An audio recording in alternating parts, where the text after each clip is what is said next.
මේ ලෝකේ පින්වත්නි දාන දෙකක් තියෙනවා. එක ධර්ම දානය, ආමිෂ දානය. ධර්ම දානය මේ විදියයි. බුදුරජාණන් වහන්සේ වදාලා කෑම බීම දුන්නොත් බලය ලැබෙයි. අන්නදු බලදු හොති. ඇඳුම් පැළඳුම් දන් දුන්නොත් ලස්සන ලැබෙයි. වන්නදු හොති වත්තදු. වස්ත්‍ර දුන්නොත් ලස්සන ලැබෙනවා. දීපදු හොති චක්කුදු.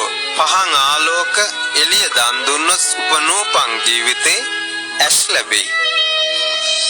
සංඝයා විසෙහි කුටි සෙනසුන් හදලා ආරාම හදලා පූජා කළොත් ආවාස දන් දුන්නොත් උපනූපන් ජීවිතේ බුදුරජාණන් වහන්සේ වදාලා සියල්ලම ලැබේ. ආවාස යමත් හැදුවා. ආවාස දුන්නොත් සියල්ලම දුන්නා වෙයි. යාන වාහන දන් දුන්නොත් සැප දන් දුන්නා වෙයි. ඒ අතර බුදුරජාණන් වහන්සේ වදාලා යම් කිසි කෙනෙක් ධර්මය දුන්නොත් ඒක නදෙන්නේ අමෘතයයි.